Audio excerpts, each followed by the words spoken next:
He's lying to you. He's stealing everything. Black trash like her shouldn't be allowed near real money. That's what billionaire CEO Khalid Al Mansour muttered in Arabic as he signed what would have been the most disastrous $500 million deal in U.S. development history. He thought no one could understand him. He thought no one in the room, especially a young black waitress, could possibly be worth listening to. He was dead wrong. This is not just a story. This is a black story that needs to be heard. It all went down inside one of the most luxurious hotels in downtown Miami. The air smelled of expensive cologne and political ambition. The ballroom was packed with executives, government officials, and global power players. At the edge of the room, carrying a tray of champagne glasses with her name tag barely hanging on, stood Zariah Blake, 22 years old, stunning, smart, invisible. She was supposed to be silent. Smile, serve, stay out of sight. Instead, she stopped a $500 million fraud with nothing but her memory, her phone, and a voice most people never even noticed. She didn't have a fancy degree.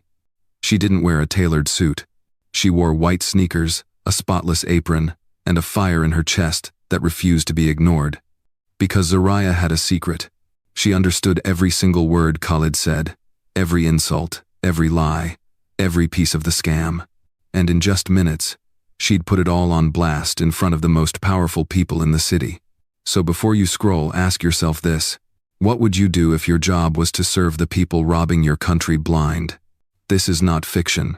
This is not exaggerated. This is the true story of how one young black woman shattered a wall built on arrogance, racism, and greed. And it's exactly the kind of story we tell here on Hidden Worth. If that name doesn't make sense yet, stick around. By the end, you'll understand exactly why we believe value isn't always visible. Now, let's rewind the clock and see how this all began. Zariah Blake didn't walk, she moved like she had purpose, like every step had meaning. You couldn't help but notice her when she passed by. Not because she wanted the attention, but because something about her made you look twice.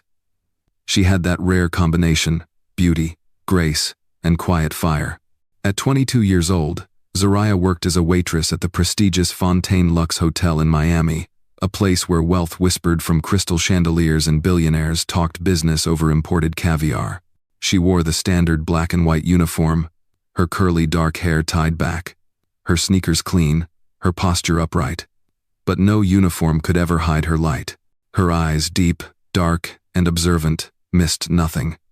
And when she smiled, even the coldest room felt a little warmer. Guests saw her as just another server. They didn't ask her name. They rarely said thank you. To them, she was part of the decor, polished, efficient, replaceable. But what they didn't know was that Zariah was brilliant. While others her age scrolled through social media, Zariah was mastering languages: Arabic, French, Russian, Spanish, even bits of Korean. Not from a fancy college, from free apps, borrowed books, YouTube playlists, and old dictionaries she picked up from thrift stores. Her world was bigger than anyone imagined. She could hear a conversation in Arabic from across the ballroom and translate it in real time. She could decipher legal jargon spoken in French while topping off someone's wine, and she never forgot a voice, or a face, or a word. Why? Because she knew something most people forgot: words have power. And she knew that being underestimated is a kind of superpower. People talked freely around her, carelessly, arrogantly. They assumed she didn't understand. They assumed she didn't matter. But Zariah was paying attention. And one man, one powerful, arrogant man, was about to learn that the hard way. His name was Khalid Al Mansour, a billionaire CEO from Dubai with a taste for control and a talent for deception. He came to Miami to close a $500 million deal that would change everything. But what he didn't count on was Zariah. He thought she was background noise. He didn't know she was the one holding the match that could burn his entire empire to the ground. And when he called her a worthless black servant, in Arabic loud enough for his men, quiet enough for her to supposedly not understand, it was already too late. Because Zariah Blake understood everything. And she had a choice to make: stay silent or speak up and risk it all. She chose the truth. And that choice would change the game forever. The Fontaine Lux Hotel wasn't just a 5-star destination. It was a fortress of wealth and whispers, a playground for the elite, and the perfect stage for a high-stakes power move. On any given night, you'd find millionaires sipping $12,000 whiskey, hedge fund managers hiding secrets behind smiles, and politicians shaking hands over promises they'd never keep. But tonight was different. Tonight, Khalid Al-Mansour was in town. Known in international business circles as the Desert Fox, Al-Mansour had built his empire from oil, tech, and calculated charm. He owned luxury resorts in Qatar, energy pipelines in Northern Africa, and had recently expanded into American real estate. On paper, he was a philanthropist. In practice, he was a predator in a tailored suit. His plan was simple, brilliant, even. Buy into a struggling urban redevelopment project in downtown Miami. Inject it with just enough investment to gain controlling interest. Then, quietly rewrite the legal terms. On the surface, the contracts would look standard: mutual partnerships, balanced profit sharing, shared oversight. But buried deep in the Arabic clauses, written in obscure Gulf dialect legalese, were traps. One clause would grant him full operational control after just 30 days, without a board vote. Another clause triggered a $200 million penalty if the Americans tried to back out. And if everything went according to plan, he would own the entire development project, land, buildings, future profits, without spending more than a fraction of its worth. His American partners, led by real estate mogul Thomas Greer, were eager, too eager. They saw dollar signs and skyline dreams. They trusted their lawyers. They didn't bother to translate every page. After all, Khalid came with global credentials and the charm of a seasoned diplomat. But Khalid wasn't working alone. He had a man on the inside, a well-paid American attorney working for Greer's firm who'd quietly approved the Arabic contract sections without raising a single red flag. He also traveled with a private interpreter who, if questioned, would confirm the contracts were standard. Everything was in place. The signing was scheduled for Friday at 10 a.m. inside the private ballroom of the Fontaine Luxe. The guest list was tight. No press. No cameras. Just suits, signatures, and celebration. To Khalid, this wasn't business. It was conquest. But there was one flaw in his strategy. Her name was Zariah Blake. And she wasn't supposed to be listening. She wasn't supposed to be watching. But she was. And she understood every single word. It started with a whisper. Zariah Blake had just finished refilling the champagne flutes along the edge of the private ballroom when she heard the laughter. That low, dismissive kind of laughter that didn't need volume to cut deep. It came from the corner booth, surrounded by velvet curtains and expensive cologne. Khalid Al-Mansour was leaning back in his chair, arms spread like a king on a throne. His assistant, a wiry man in an Armani vest, leaned in to whisper something in Arabic. The two men burst into quiet chuckles, eyes flicking toward Zariah as she reached for an empty glass. Then came the words, "Shuhadi?" Khalid muttered, smirking. "Ajira Sada, Tafham Shay?" Translation: "What is this? A black servant girl. Does she even understand anything?" Zariah felt the heat rise in her cheeks, but she kept her head down. Her hands moved automatically, napkin, glass, refill, because if she hesitated, they'd win. "Looks like her only education is in pouring drinks," the assistant said in English now, clearly for effect. Khalid laughed louder this time, enough that a nearby guest raised an eyebrow. Zariah turned to walk away. But then the kicker came. "Remove this trash," Khalid said sharply. "It ruins the view." He didn't whisper this time. He said it loud enough for the entire corner of the ballroom to hear. A frozen silence hung in the air. Zariah froze, the tray still in her hand. The insult had landed like a slap. Trash. He called her trash. A manager nearby caught the tension and rushed over, his face tense with corporate panic. "Is there a problem, Mr. Al-Mansour?" he asked politely. "Yes," Khalid said smoothly, not even bothering to look at Zariah. "This waitress is distracting. Perhaps you should assign someone more appropriate for high-level guests." The manager turned to Zariah, embarrassment written all over his face. "Z, maybe take a break in the back, all right? I'll get someone else to cover." Zariah wanted to speak, wanted to scream, but instead, she nodded, calm, composed. She walked out of the ballroom with her spine straight and her pride in pieces. Inside the staff hallway, she gripped the sink in the break room, her knuckles white. He called her trash, in front of everyone. And worse, no one said a word to stop him. But what Khalid didn't know, what no one in that ballroom realized, was that Zariah Blake was far more than a waitress. And she understood every single word of his Arabic. Every single word. And she was done staying quiet. Zariah sat on the concrete steps behind the hotel kitchen, her apron still on, the night air thick with the scent of grease and wet pavement. The moonlight bounced off the stainless steel trash bins nearby, but her thoughts were somewhere else, back in that ballroom, back with those words. Trash. She took a deep breath, pulled out her phone, and opened her language notes app.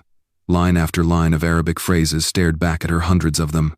She had spent the last 2 years teaching herself Arabic in secret, podcasts during the subway rides, YouTube grammar breakdowns between shifts, shadowing language apps when she should have been asleep. Why? Because her father once told her, the most dangerous person in any room is the one they think knows nothing. And tonight, that person was her. Zariah had heard every insult, every calculated phrase, but more than that, she caught something no one else did. The contracts Khalid had mentioned. Between the chuckles and cruelty, he wasn't just venting, he was gloating. Gloating about how easy it had been to slip in altered clauses into the new international development contract, how his team wrote up 2 versions, one in English, one in Arabic, and how the real power shifted through buried terms only a native speaker would recognize. They were setting up a massive fraud. Khalid had said the words, Milki Atama, complete ownership, and Halmudat al-Ta'akud hiya 30 yaman. The contract period is 30 days. That didn't match the 90-day shared ownership she'd heard the hotel manager mention just yesterday. This was more than ego. It was a trap. And $500 million were about to walk out the door into the hands of a man who just called her a worthless distraction. She opened a second app on her phone and began typing quickly. She had taken screenshots of leaked Arabic emails when she'd helped clean up after Khalid's team last week. She thought nothing of it at the time, just work chatter. Now, it looked like evidence. Her fingers flew over the screen. The names. The clauses. The hidden penalties. She knew enough Arabic to understand they were planning to make the American partner shoulder all the liability, while Al-Mansour's company kept the profits. She stared at her phone, heart pounding. Zariah Blake had just uncovered one of the most sophisticated white-collar scams in recent corporate history. And the man behind it? He thought she was just the help. That was his first mistake. It would also be his last. Back in her tiny one-bedroom apartment on the south side of Atlanta, Zariah stood frozen in the middle of her kitchen. Her phone sat on the table, screen glowing with emails, screenshots, voice memos, all evidence of the fraud, all real, all damning. But her hand wouldn't move. If she spoke up, she knew what could happen. People like her didn't bring down billionaires.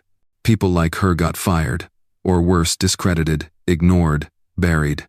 She leaned against the counter, staring at the faded sticky note her mother had left taped to the fridge years ago before she passed. Do the right thing, even when it's hard.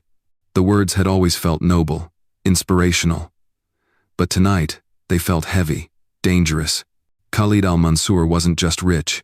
He was powerful, global, untouchable. And the people he worked with?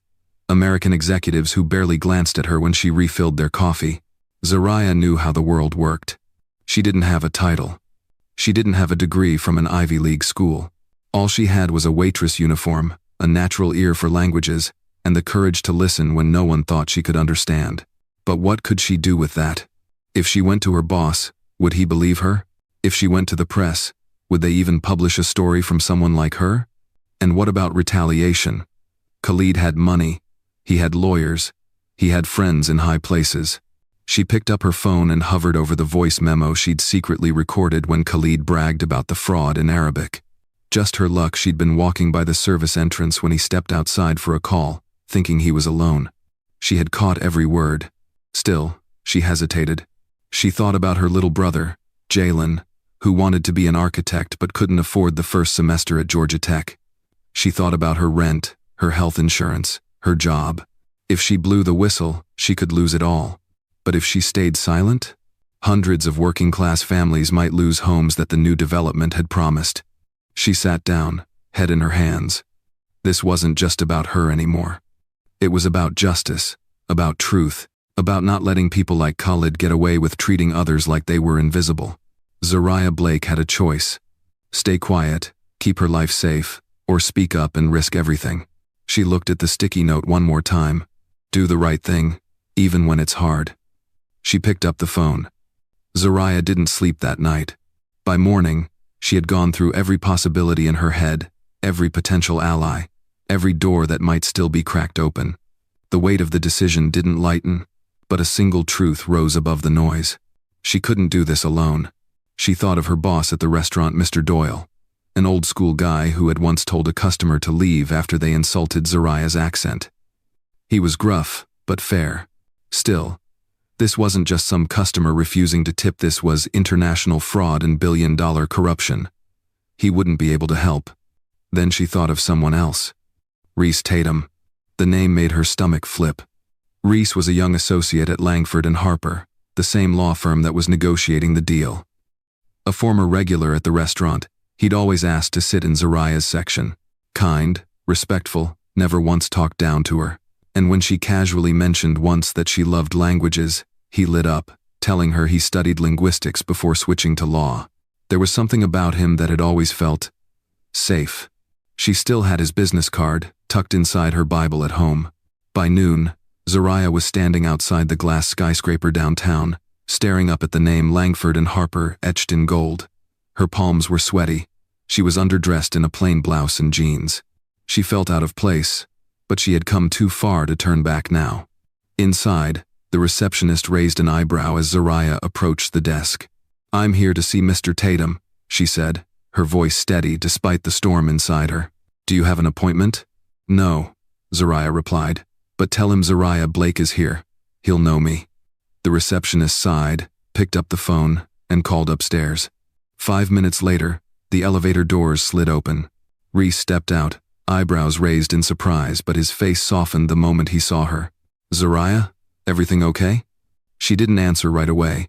She just handed him her phone. The audio file was already queued up. He listened. First, confusion, then disbelief, then anger. He looked up at her, voice low but urgent. "Where did you get this?" "I was there. I understood everything." Reese stared at her. "Do you realize what this means?" "I do," she whispered. "But I can't take this on by myself." He looked around, then nodded. "Come with me. We're going to fix this." For the first time in days, Zariah let out a breath. She wasn't alone anymore. 2 days before the contract was set to be signed, Zariah returned to the Beaumont Hotel not with a tray and apron, but with a plan. Reese had made a few quiet calls to people he trusted. People high enough to grant access, but low profile enough not to alert the wrong ears. Zariah wasn't just a waitress anymore, she was a whistleblower, a reluctant spy, a woman caught in something much bigger than herself, and somehow, still standing tall. The plan was simple in theory, dangerous in execution. Zariah would return to the hotel under the pretense of covering a shift nobody would question it. The final pre-signing meeting between Khalid and the American partners was being held in the private Orchid Room on the top floor. She'd be serving coffee, snacks, maybe light meals just enough to hover near the door, to blend in. What Khalid didn't know was that she'd be wired. A small recording device, hidden in the lining of her server apron. Not a movie prop, just a real device used in legal investigations, provided quietly by a contact of Reese's. Zariah had spent the night before pacing her apartment, whispering Arabic legal phrases to herself, practicing how to stay calm under pressure. Back at the Orchid Room, she entered like any other hotel staffer. No one looked twice. To the suits in the room, she was part of the furniture. Disposable, silent, invisible. That was their first mistake. As the men took their seats, Khalid spoke with his advisor in Arabic, casual, almost playful. But Zariah's ears picked up everything. Once they sign, the land becomes ours in 30 days. They'll find out too late. He laughed, stirring sugar into his coffee. His associate responded with a smirk. The Americans trust too easily. All charm, no caution. Zariah moved around the room, refilling glasses, noting every detail, every clause, every signal, every betrayal. She couldn't speak, she couldn't react, she just had to keep moving. One phrase hit her like a punch. "And if anyone tries to interfere, we have someone inside their firm. paid, prepped, and ready. Her hand trembled slightly as she poured water into a glass. The idea of a traitor on the inside, it raised the stakes tenfold. When the meeting ended and the men left, laughing as if they'd already won, Zoraya stepped into the hallway, heartbeat pounding. She pressed the tiny button on the recording device. Light flash. Audio saved. She had it. Proof of fraud. Proof of a planted mole. And more than that, proof that the most underestimated person in the room had just outsmarted everyone. The next morning, Zoraya sat in a narrow conference room, her hands folded tightly in her lap. Across from her, Reese leaned forward, the audio recorder plugged into his laptop, playing back Khalid's words, his arrogance, his scheme, his plan to steal land and destroy lives. It was all there. Every syllable. But they had a problem. Someone inside the firm is working for him, Reese said, his voice low. And if we don't figure out who, we can't trust anyone with this. Zoraya nodded, her expression calm, but her stomach churned. The enemy wasn't just outside the walls, it was someone wearing a suit, smiling in boardrooms, probably shaking hands with Khalid right now. Reese tapped the table. We need to confront Khalid before the signing. Put him in a room, corner him with this audio, force a reaction. But it has to be public, safe, controlled. Zoraya's eyes narrowed. And the mole? If we're right, they'll try to protect Khalid. If they do, we'll know who it is. They picked the hotel ballroom for the confrontation, neutral ground, yet symbolic. The very place Khalid planned to celebrate his fake victory. Zoraya walked in first, dressed sharply in a tailored black dress, her hair pulled back. No apron, no tray, no silence. She was no longer the waitress. Khalid arrived with his legal team, casual and smug. He stopped mid-step when he saw her. A flicker of recognition passed through his eyes, followed by annoyance. What is this? He asked coolly. Reese stepped forward. A clarification meeting. Before anything gets signed. The air was heavy as the audio played. Khalid's voice filled the ballroom, clear and sharp. We'll take the land in 30 days. The Americans won't see it coming. The room froze. One of Khalid's lawyers fumbled with a folder. Another looked like he might faint. But Khalid? He didn't blink. He smiled. You think this changes anything? He said smoothly. That recording could have been manipulated. A trick. Do you have any official translation? Do you even speak Arabic? Zoraya stepped forward. I do, she said, her voice steady. I understand every word you said, and I have a certified translator ready to verify it all. You called Americans gullible, you bragged about exploiting our legal system, and you admitted to planting someone inside the company. Khalid's smile faltered. Now, Zoraya continued, her eyes locked on his. You can either admit what you did, or we take this to the FBI. Your choice. For the first time, Khalid looked uncertain. The predator had finally been cornered. The silence after Zoraya's final words lingered like a storm cloud, thick with tension and disbelief. Khalid sat frozen, his confidence slowly peeling away like cheap wallpaper. His lawyers shifted uncomfortably, whispering among themselves, exchanging glances like cornered animals. But Zoraya was just getting started. Reese stepped forward, holding up a printed document, a copy of the contract Khalid's team had submitted for final review. Here's the Arabic version of the land acquisition agreement, he said. Looks harmless to the untrained eye. But we had it reviewed by 3 independent court-certified Arabic legal translators. And what they found? It's damning. He placed the translated sections on the table. Highlighted in red were the hidden clauses. One that transferred full ownership of the development site to Khalid's company after 30 days. Another that buried a $200 million penalty clause triggered if the American side pulled out for any reason. And one more, cleverly written in Gulf dialect, that assigned full environmental and legal liability to the American partners should anything go wrong. This, Reese said firmly, is corporate fraud at the highest level. And it's not just a bad contract, it's a criminal trap. Zoraya added quietly, and all of it was confirmed in Khalid's own words on the audio recording. Khalid stood, face flushed. This is ridiculous. You think anyone will believe the word of a waitress over my legal team? Zoraya met his glare without flinching. You made that mistake once already. Then she pulled out her phone. I didn't just record your conversation, I also filmed it. She played the clip on her screen, a security camera angle from the kitchen corridor. Khalid's face, his voice, his movements, all matched the audio. The timestamp was clear. His arrogance was unmistakable. "This was recorded on hotel property," she said, "and with hotel management's permission, it's admissible." Reese leaned in. "We also ran voice authentication, and guess what? It's a perfect match." The room fell into chaos. Khalid's lawyers backed away. One muttered something about needing to speak to his own attorney. The so-called inside man from the American company, previously silent, now looked like he might vomit. Khalid stared at the table like it might swallow him whole. There was no escape now. Zariah had turned the tables completely. From the girl they dismissed to the woman who just took down a billionaire fraudster. And she did it with truth, courage, and evidence no one could deny. The fall didn't happen in slow motion, it crashed down like a landslide. Within minutes of Zariah's video being played, the entire boardroom turned into a battlefield of panic, finger-pointing, and failed denials. Khalid al-Masri, once so composed, looked like a man watching his empire burn in real time. He slammed his fists on the table, eyes wild, sweat dripping down his temples. "You think this will stop me?" he hissed. "You're nothing. Just a damn waitress."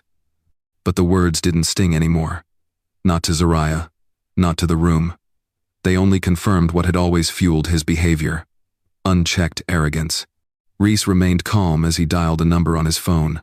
"Yes, this is Charles Reese, CEO of Redwood Developments. Please connect me to the FBI White-Collar Crimes Unit." Khalid's expression shifted from fury to fear. "You wouldn't dare." Reese locked eyes with him. "You tried to steal $500 million from this company. You threatened the future of this city's most vulnerable communities. You insulted my team. And worst of all, you underestimated her." He nodded toward Zariah. Khalid lunged for the contract on the table, but security stepped in. Two large men in suits blocked his path before escorting him toward the elevator. His lawyers trailed behind, offering no defense. It was over. Later that day, headlines hit the news. International business tycoon arrested in billion-dollar fraud attempt. Hidden clauses, a secret informant, and a recording expose the scheme. Zariah's name wasn't publicized, at her request, but within the company, and soon after within the entire city, her story traveled fast, not just because of what she did, but because of who she was. A black waitress, a woman people looked through, not at. A voice no one expected. Khalid's arrest sent ripple effects through the industry. Several companies quietly reviewed their own international contracts. Some issued public statements condemning exploitative partnerships. Others didn't say a word but started hiring more diverse staff, especially in compliance.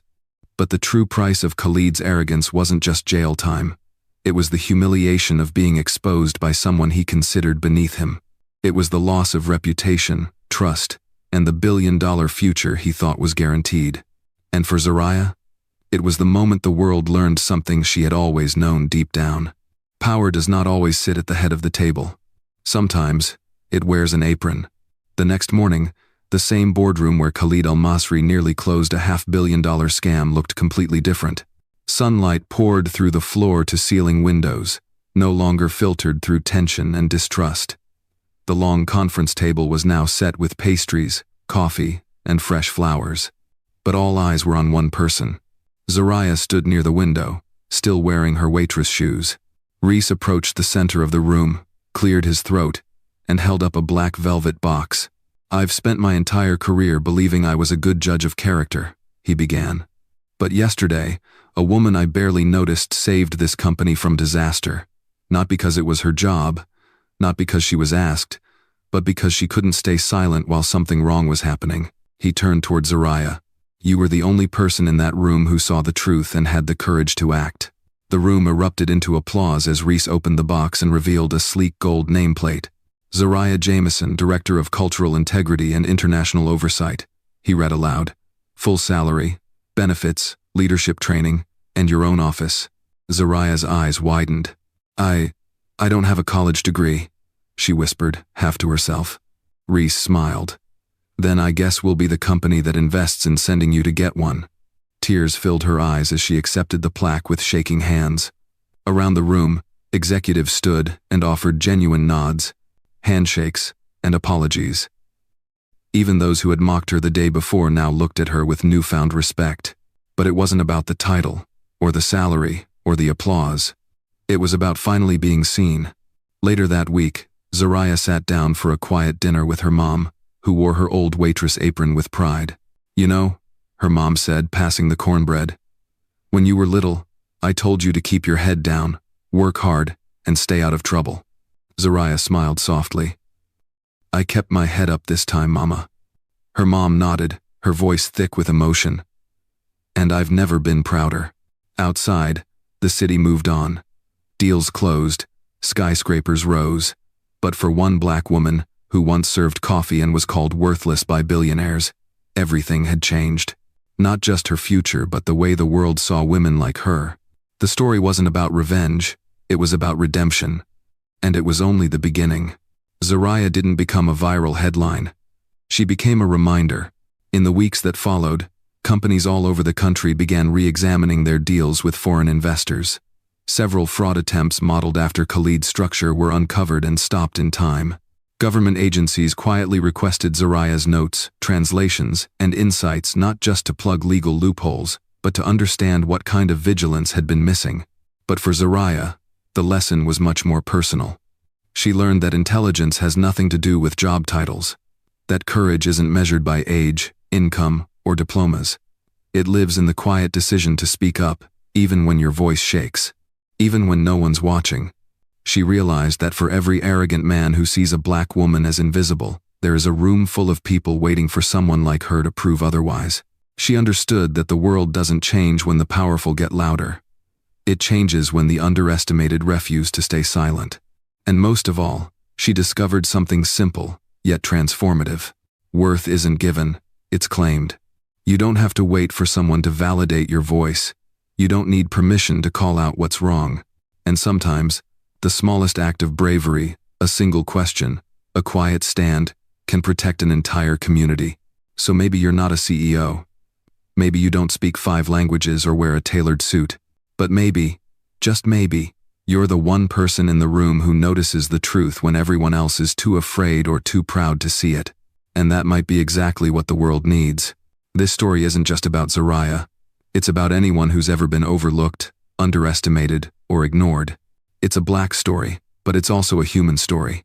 And if you've ever felt invisible, remember this. One moment of clarity, one moment of courage, can make the world see you differently forever. Thanks for watching Hidden Worth. If this story moved you, share it. Someone out there needs to hear it. And if you have a story of hidden courage, drop it in the comments, we just might feature it next. Subscribe to Hidden Worth for more real stories about unseen strength, untold brilliance, and the quiet heroes among us. Because sometimes, the ones no one sees, see everything.